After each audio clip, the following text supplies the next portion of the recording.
नमस्कार मित्रों, आप सभी का और एक बार हार्दिक स्वागत करता हूं।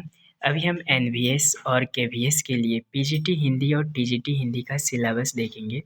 सबसे पहले हम पीजीटी हिंदी का सिलेबस के ऊपर अपना ध्यान आकर्षित करते हैं। चलिए शुरू करते हैं। पहला है आपका आदिकाल से रीतिकाल, जो कि साहित्यिक अभिरुचि परीक्षण के अंतर्गत है। आदिकाल से रीतिकाल के अंतर्गत इसके अंतर्गत विभिन्न कालगत परिस्थितियां आएगी और साहित्य पर उसका प्रभाव, प्रत्येक युग के साहित्य की प्रमुख प्रवृत्तियां, उनके रचनाकार और उनकी रचनाएं, साहित्यिक विशेषताएं क्या थी, भाषा शैली क्या थी। आदिकाल में चंद बरदाई जी की, अमीर खुसरो जी और विद्यापति की है। भक्ति काल में निर्गुण भक्ति धारा, सगुण भक्ति धारा। निर्गुण भक्ति धारा के अंतर्गत ज्ञान मार्गी शाखा, प्रेम मार्गी शाखा है, राम भक्ति शाखा, कृष्ण भक्ति शाखा। इसी के बाद रीतिकाल है। हिंदी साहित्य के इतिहास को जितने कालों में विभाजित किया गया है उसका विस्तृत अध्ययन हमें करना पड़ेगा। रीतिकाल के अंतर्गत दिया हुआ है रीतिबद्ध, रीतिसिद्ध और रीतिमुक्त, जिसमें कि यहाँ पे विशेष रूप से दिया गया है काव्य में देव का परिणय, घनानंद, बिहारी, मतीराम, सेनापति, भूषण, पद्माकर। आधुनिक काल के अंतर्गत आपका इस तरह से विभिन्न युग में विभाजित किया गया है। उसमें भी युगीन परिस्थितियाँ, साहित्यिक पृष्ठभूमि, साहित्यिक रचनाएं, विशेषताएं, भाषा शैली के ऊपर हमें ध्यान देना है।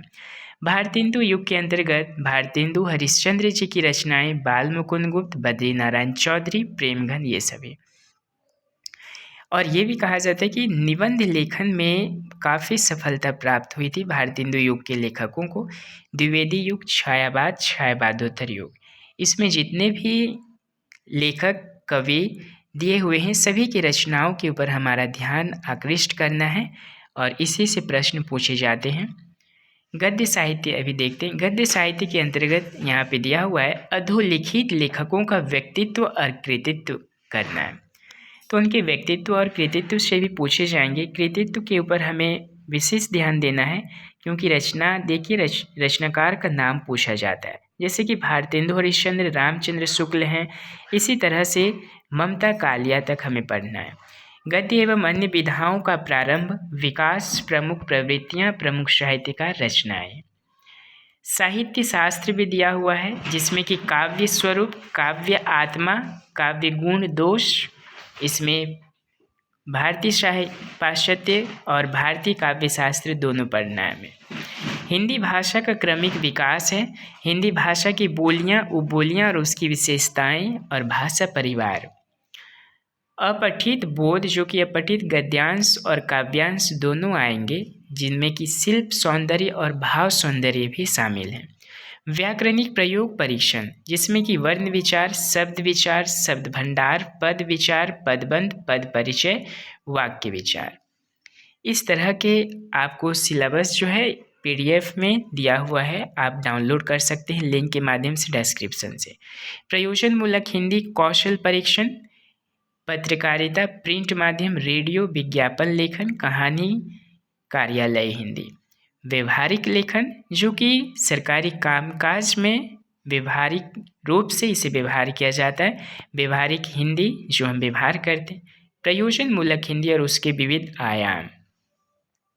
सृजनात्मक लेखन एवं मौलिक अभिव्यक्ति दिए गए हैं, जिसमें कि कविता, लघु कथा, रचनात्मक लेख संबंधी मौलिक रचना है। कविता का कविता में रूपांतरण, अनुभवों के आधार पर लेखन। इसी तरह से पीजीटी का सिलेबस इतना ही है। इसके अंदर से हमें विस्तृत अध्ययन करना है और अच्छे से पढ़ाई करना है।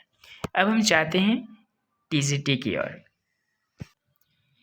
ये है आपका टीजीटी हिंदी सिलेबस, जिसे हिंदी में प्रशिक्षित स्नातक शिक्षक कहा जाता है, यानी ट्रेन ग्रेजुएट टीचर।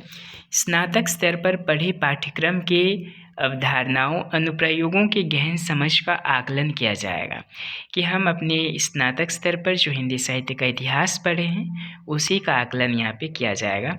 गद्य खंड में हिंदी साहित्य का इतिहास, हिंदी साहित्य उद्भव और विकास, गद्य साहित्य की विधाएं, कहानी, उपन्यास, नाटक।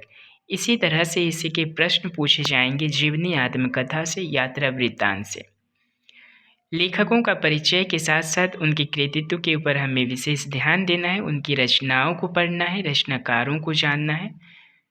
काव्य खंड में आदिकालीन कविता है, भक्ति काल के सगुण निर्गुण सूफी काव्य, रीति काल की कविता। लेकिन यह विशेष रूप से नहीं दिया हुआ है, ये प्रश्न कहीं से भी पूछा जा सकता है। यहाँ केवल आदिकाल, भक्ति काल और रीति काल है। आधुनिक काल की कविता है, भारतेंदु युग, द्विवेदी युग, छायावाद, प्रगतिवाद, प्रयोगवाद, नई कविता, समकालीन कविता। हिंदी भाषा का विकास एवं व्यवहारिक व्याकरण। हिंदी की उपभाषाएं हैं, हिंदी की उपभाषाएं जिसमें कि 5 उपभाषाएं हैं जिसकी बोलियां हैं। वर्ण विचार, उच्चारण और वर्तनी से पूछे जाएंगे। शब्द विचार और शब्द रचना।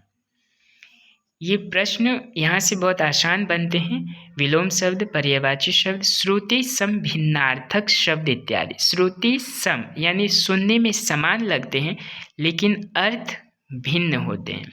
संधि, समास, विकारी शब्द, अविकारी शब्द। वाक्य रचना और रचना के आधार पे, अर्थ के आधार पे पढ़ना है। पद परिचय, अलंकार, शब्द अलंकार जैसे अर्थ अलंकार, ये सभी अलंकारों को पढ़ना है।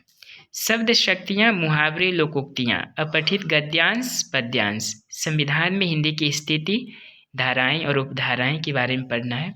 हिंदी राजभाषा, संपर्क भाषा, प्रयोजन मूलक हिंदी, कार्यालय हिंदी, मानक हिंदी। ये सभी हिंदी के विविध आयामों को हमें जानना है और ये टीजीटी का सिलेबस इतना ही है। आप सभी पीडीएफ डाउनलोड कर सकते हैं लिंक के माध्यम से। आप सभी को परीक्षा की ढेर सारी शुभकामनाएं। धन्यवाद। नमस्कार।